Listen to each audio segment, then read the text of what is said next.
Bonsoir, bienvenue à tous. Nous sommes le vendredi 29 avril. Je vous donne les titres de votre journal. Nous étions 2 milliards de téléspectateurs selon l'organisation à suivre le mariage princier aujourd'hui. Les Anglais de Montpellier s'étaient réunis au Shakespeare, un pub absolument britannique, pure tradition, pour suivre l'union de Kate et William. Et puis cet accident d'hélicoptère qui a fait 2 morts à côté de Nîmes. 2 hommes d'une cinquantaine d'années, un apprenti pilote et son instructeur. Ils ont fait le plus difficile le week-end dernier, aller gagner en Allemagne. Il faudra confirmer à la maison. Les handballeurs de MHB sont à une marche des demi-finales de la Ligue des Champions. Impossible, même ici, en terre républicaine, enracinée, d'échapper au mariage princier. Aujourd'hui, Kate et William se sont dit oui à Londres. Vers midi, l'union entre l'héritier de la couronne d'Angleterre et la roturière a été suivie très au-delà du Royaume-Uni. À TV Sud, nous nous sommes intéressés aux Anglais installés chez nous, à Montpellier. Beaucoup s'étaient donné rendez-vous dans un vrai pub, comme là-bas. Mouad El Yakabi et Romain Bassac. I am feeling very happy about the event. I'm very pleased for William and Kate, and I'm very proud of the show that Great Britain is putting on for the whole world. Lumière tamisée, chapeau melon et toast grillé, nos amis britanniques de Montpellier se sont réunis dans un pub anglais pour vivre cette union. Un conte de fées vécu autour d'une tasse de thé qui réconcilie Buckingham avec son peuple et ses expatriés. Ce mariage est un peu leur mariage, en témoigne ce gâteau préparé tout spécialement pour l'événement. On est nombreux ici en France à le regarder. Apparemment, il y a 1 million de personnes dans les rues à Londres. Donc oui, je crois que c'est un bon moment pour tout le monde. Honnêtement, j'ai l'impression d'avoir 8 ans et que c'est le jour de Noël. Lorsque Charles a épousé Diana, bon, j'étais pas encore née, donc je suis très contente de pouvoir voir ça aujourd'hui. Il y a des fêtes dans les rues, il y a beaucoup d'événements autour de ce mariage et je pense que ça permet aux gens de doubler, si ce n'est que pour 24 heures ou pour quelques jours, les problèmes du quotidien. Alors place à la célébration en espérant une longue vie au couple princier. Tout autre chose maintenant avec ces 2 hommes d'une cinquantaine d'années qui sont morts à la mi-journée dans un accident d'hélicoptère près de Nîmes, entre Bezous et Saint-Gervasy. Un apprenti pilote de Marguerite et son instructeur de Narbonne sont décédés dans le crash de leur appareil. La gendarmerie va essayer de déterminer les causes de l'accident. On écoute les explications de la capitaine de gendarmerie Danielle Goury au micro d'Olivier Michel. Pour ce qui est des victimes, nous dénombrons malheureusement 2 victimes. Lors de l'arrivée des pompiers sur les lieux, les 2 victimes, 2 hommes d'environ 50 ans chacun, étaient encore attachés dans l'habitacle de l'hélicoptère. Par mesure de sécurité, les pompiers ont déplacé les corps qui malheureusement étaient sans vie pour éviter que la carcasse ne s'enflamme. Pour l'instant, l'enquête est en cours. Vraisemblablement, un témoin nous signale peut-être un problème de moteur au niveau de l'appareil. Toujours est-il que les pistes sont toutes étudiées. Donc nous avons la piste mécanique et la piste, pourquoi pas, de l'erreur de pilotage. C'est une nouvelle affaire d'harcèlement au travail. Elle secoue cette fois l'Hyper-U du Cress à côté de Montpellier. Les employés d'un des services dénoncent le comportement de leur nouveau responsable, Olivier Brachard. C'est beaucoup de pression, vous n'allez pas assez vite, il faut faire de plus en plus de commandes avec de moins en moins d'effectifs. C'est plein de trucs, on est filmé, on est insulté, c'est inexplicable, il faut le vivre au quotidien pour le croire, quoi. Un témoignage accablant contre le monde de la grande distribution. Delphine et 2 de ses collègues de l'Hyper-U du Cress brisent le silence. Ils parlent au nom de leur équipe, 12 employés du service drive de l'hypermarché qui se disent terrorisés par les agissements et les pratiques de leur manager de section en poste depuis début 2011. Elles arrivent, elles ont la boule au ventre le matin pour aller travailler. On a nos plannings qui ne sont pas affichés. Quand on les demande, ça ne nous regarde pas. Moi, on m'a changé mes congés au dernier moment. C'est plein de trucs comme ça. On demande on ne vit pas que pour Hyper-U le Cress, quoi.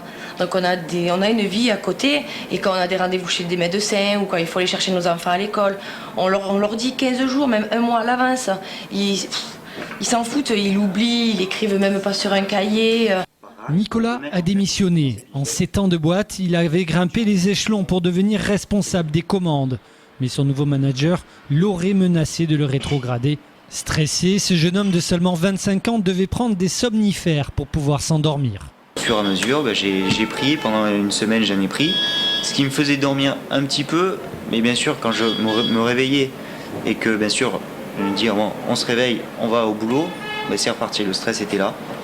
Et donc voilà, c'était un gros stress quoi. Contacté par téléphone, la direction de l'hypermarché du Cress n'a pas répondu à nos sollicitations. L'Opéra Comédie de Montpellier continue sa rénovation. Les 7 et 8 mai prochains, le public pourra visiter le bâtiment, mieux connaître son histoire et découvrir la réhabilitation de la cage de scène. Un investissement de 14 millions d'euros engagé par l'agglomération de Montpellier. 16 autres millions devraient suivre d'ici 2016 pour rénover notamment l'espace scénique. Jean Brun. Déconstruit de la cave à la toiture sur 34 mètres de haut, le cœur de l'Opéra Comédie est en pleine restauration depuis 9 mois. Ravagé par un incendie à la fin du 19e siècle et totalement reconstruit à l'époque, l'Opéra de Montpellier n'était plus adapté aux exigences artistiques actuelles. Là on a jonglé parce qu'on a des interventions périphériques, on modifie, on fait une tour pompier dans un endroit, on refait l'escalier rue Victor Hugo, l'accès des artistes, on fait le monte-décor côté rue des Étuves. Donc il y a tout un tas d'interventions en périphérie de la scène et en même temps on a continué à travailler sur la toiture en ayant conservé le faux grill en suspension et par la suite il va être déposé pour construire le nouveau grill et le nouveau faux grill. La reconfiguration de l'espace scénique constitue donc le point d'orgue de ces travaux engagés par Montpellier Agglomération à hauteur de 14 millions d'euros. Des changements qui donnent déjà envie à ses futurs utilisateurs. Elle va considérablement changer tout ce qui va se passer sur scène. Nous allons avoir des tampons, c'est-à-dire des ascenseurs qui vont nous permettre des apparitions, des disparitions. Nous étions avant absolument dans un théâtre très ancien qui risquait des incendies. Tout était en bois. On va être une scène où les metteurs en scène vont pouvoir s'exprimer dans un élan créatif, je crois.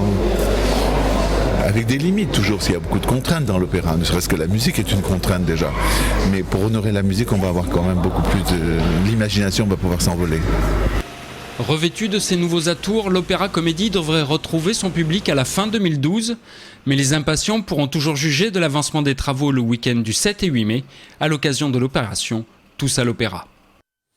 Le Président, le film d'Yves Geland sur Georges Frêche pendant la campagne électorale des régionales 2010 a connu une belle carrière en salle avec plus de 60 000 entrées. Le DVD que j'ai dans les mains sortira donc le 4 mai prochain. Qui dit DVD dit bonus avec plus de 2 heures de bonus pour celui-là. L'occasion de revoir le président de la région Languedoc-Roussillon décédé en octobre dernier et l'occasion d'être surpris encore une fois par sa truculence et son sens de la provocation.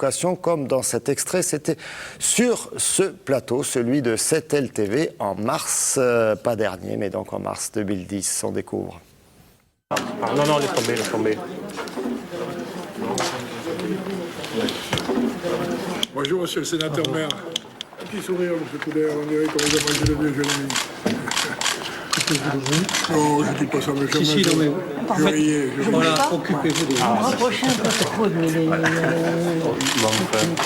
Ça va, vous n'êtes pas trop fatigué par cet entre-deux tours Et par cette campagne en général, parce que les campagnes sont toujours un peu longues. À la fois passionnantes et à la fois longues. Mais... Charentes-Poitou, tradition du goût.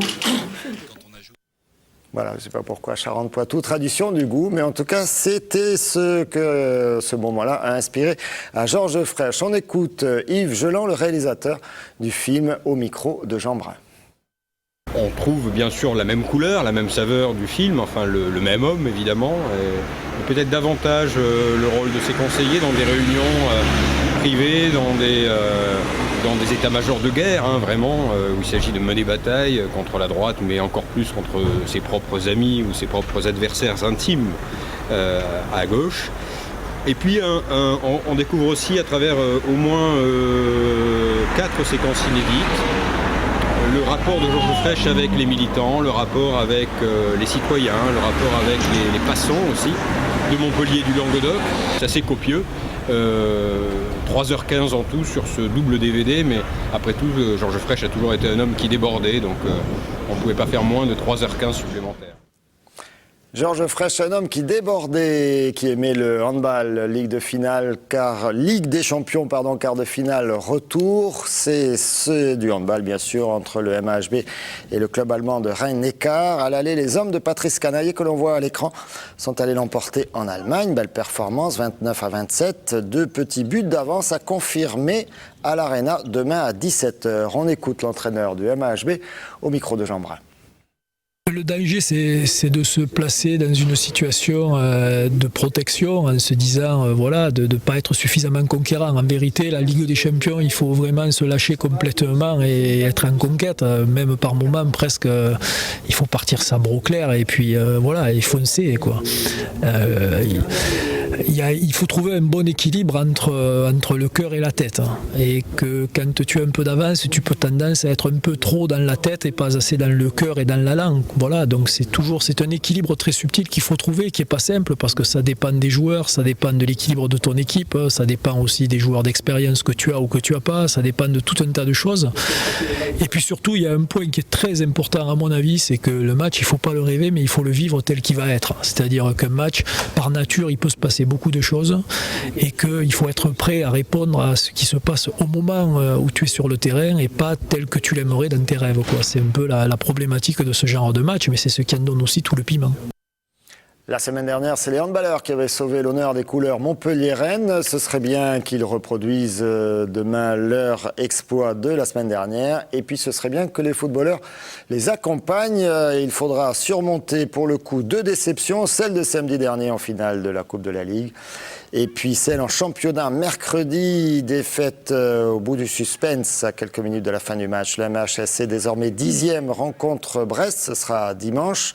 Ce sera à la Mosson, mais à la Mosson, les Montpelliérains ont beaucoup perdu l'habitude de gagner ces derniers temps. René Girard, l'entraîneur du MHSC, revient sur cette difficulté à rester maître chez soi au micro d'Olivier Brachard.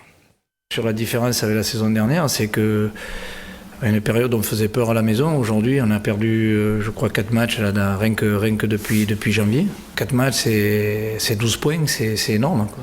Donc peut-être pas sans les gagner tous, mais on aurait pu mieux faire. Donc voilà, c'est tout simplement retrouver un petit peu cette suprématie à la maison, c'est-à-dire à nouveau se faire respecter et faire peur, mais dans le bon sens du terme.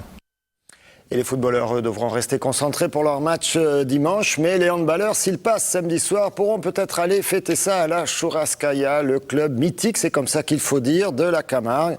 La Chou pour les connaisseurs, dont fait partie Nicolas Pinchino, qui n'a pas raté, bien sûr, cette réouverture samedi dernier. Des chevaux, des gardiens, une boîte de nuit, vous ne rêvez pas, vous êtes à la Chouraskaya. La boîte de nuit mythique de Camargue, ouverte il y a presque 50 ans par Jean Lafont, fêtait le week-end dernier sa réouverture annuelle pour la saison 2011.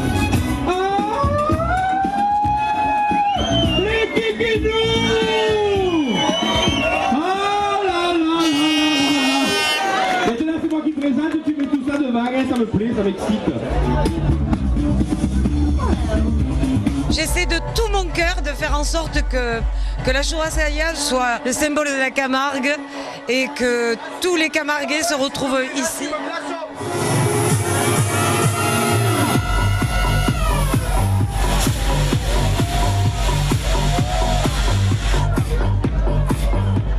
On peut pas expliquer, il faut le vivre. Il faut venir pour voir ce qui se passe, le spectacle. La musique du dimanche, elle est à part. Et les clients du dimanche, ils sont hors du commun. Donc ça fait une fusion qui fait la Chouraskaya.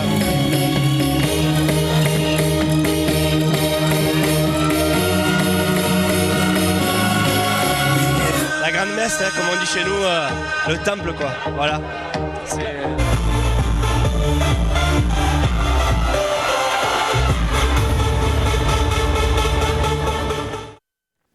On va terminer ce journal avec quelque chose de plus calme. La fête des luthiers, débutée en début de semaine, dure jusqu'à dimanche avec des concerts pour les grands et les petits et puis beaucoup d'autres découvertes dans ce quartier Sainte-Anne qui accueille 11 ateliers de luthiers. Au reportage, Nouria Casacoberta et Joëlla Halal. Montpellier n'hésite pas à mettre à l'honneur des artisans de l'ombre. En effet, depuis le 25 avril, le public peut découvrir les coulisses d'un métier mystérieux durant la première édition de la Fête des luthiers.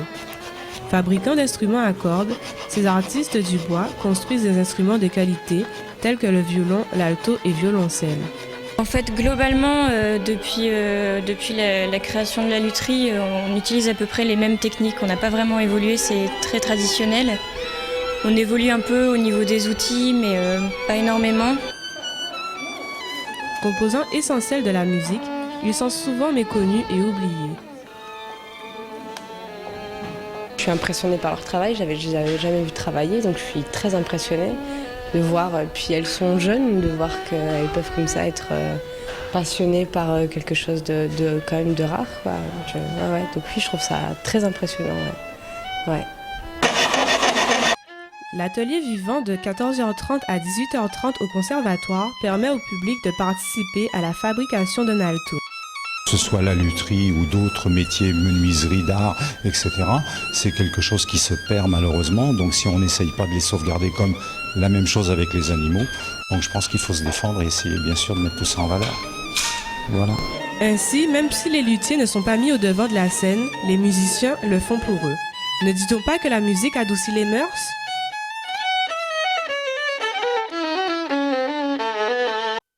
Je confirme, Joëlla Aral, et non pas Joëlla Ala. La musique adoucit bien les mœurs. La fête aussi, ce sera la fête à Palavas à partir de ce soir. Et puis tout le week-end et le week-end prochain, c'est la feria qui démarre avec les bodegas, les spectacles dans les arènes, notamment des taureaux dimanche, course camarguaise en fin de matinée et corrida dans l'après-midi. Et puis le geste du jour pour vous remercier de votre fidélité. Voilà, il me manque le carrosse, mais je crois que j'ai le bon rythme.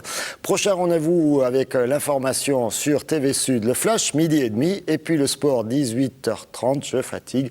Le journal, ce sera à 19h30. D'ici là, très bon week-end à tous.